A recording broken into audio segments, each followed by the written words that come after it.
ইসরায়েলে অস্ত্র রপ্তানির উপর নিষেধাজ্ঞা পুনর্ব্যক্ত করেছে কানাডা, যা 2024 সালের মার্চ মাসে সংসদে একটি অনুমোদনের মাধ্যমে শুরু হয়েছিল।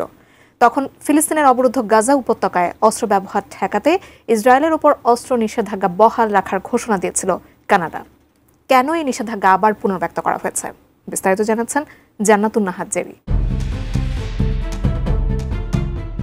ইসরায়েলের সামরিক ব্যবহারযোগ্য পণ্য রপ্তানি বন্ধে নিজেদের কঠোর অবস্থান পুনরায় স্পষ্ট করেছে উত্তর আমেরিকার দেশ কানাডা।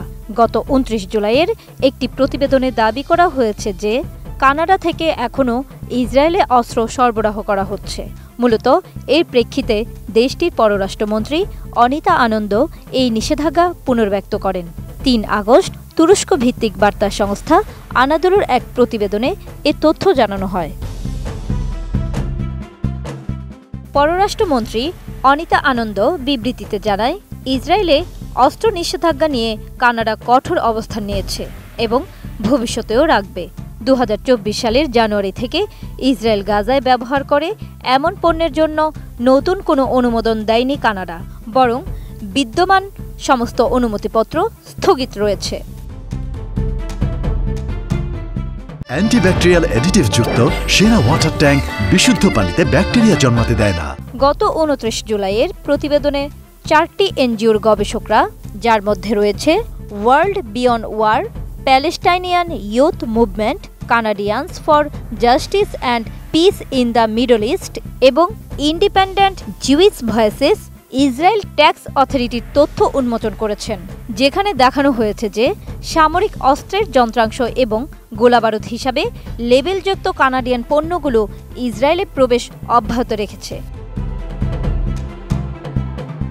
ওই প্রতিবেদন পর্যালোচনা করার পর আনন্দ জানান, কানাডার পররাষ্ট্র মন্ত্রণালয় এই সিদ্ধান্তে পৌঁছেছে যে প্রতিবেদনের বেশ কয়েকটি দাবি বিভ্রান্তিকর এবং তথ্যকে ভুলভাবে উপস্থাপন করা হয়েছে।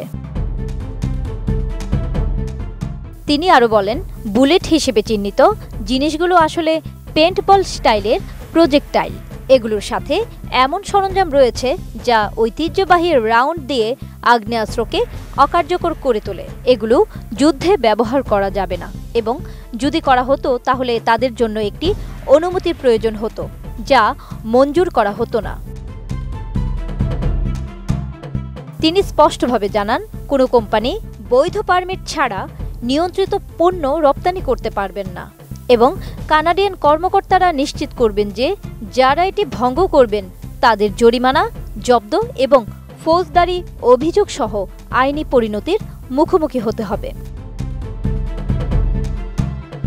জান্নাতুন Nahar Jerry, desk report, ATN news.